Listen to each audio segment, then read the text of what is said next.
નમસ્કાર. જો મૂળાક્ષરના જોડકણાનું તોરણ બનાવેલું છે, જેનું વાંચન દીકરીઓ પ્રાર્થના સમય પહેલાં કરે છે. જોડકણાનું વાંચન અને લેખન. બોલો તો બેટા. કમળ ખીલતું હસ્તે મોઢે કોયલ કુકુ ગાય, સાડે સાડે પંખી જાગે સરવર પાળે ન્યાય. ખડીઓ લઈને બેની બેઠી બાએ ઠપકો આપ્યો, કમલ ઝબોળી લખવા ગીતો પડ્યો મોટો ઠપકો.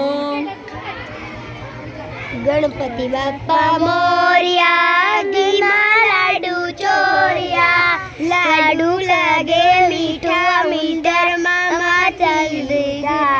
ઘરમાં કેવું રૂપાળું છે ગીતો એના ગાવ, પળ પળ તેના યાદ કરીને મુક્તિ હું હરખાય. ચકલી ચેલી ચીચી કરતી અરીસામાં જુએ, ટક ટક કરી સાચો મારે અક્કલ એની મુએ.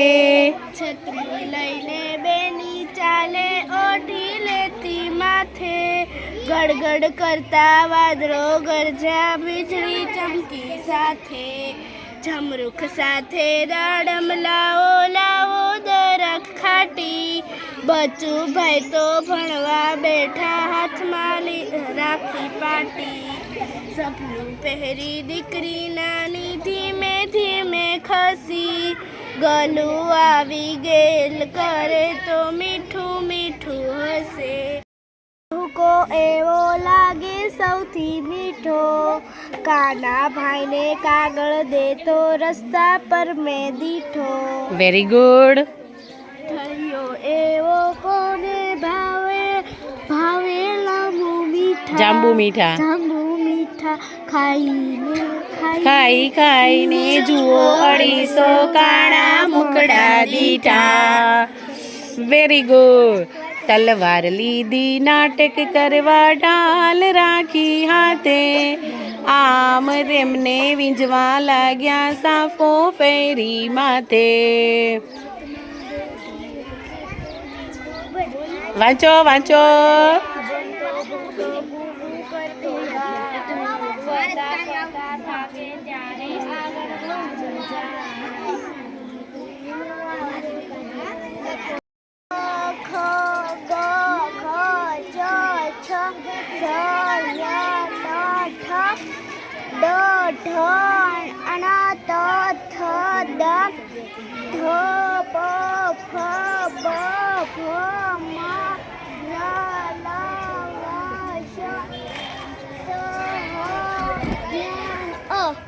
Very good. મૂળાક્ષરના જોડકણાનું તોરણ જો અમારી સ્કૂલમાં આકર્ષણનું કેન્દ્ર બન્યું છે.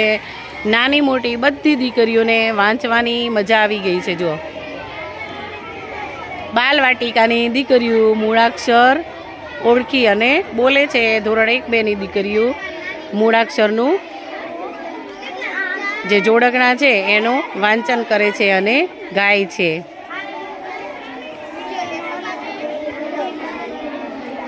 સંજના બેન, આ વાંચો તો. જો આ વાંચો તો. થળિયો થળિયો એવો કોઈને ભાવે, ભાવે જાંબુ મીઠા ખાઈ ખાઈ. જુઓ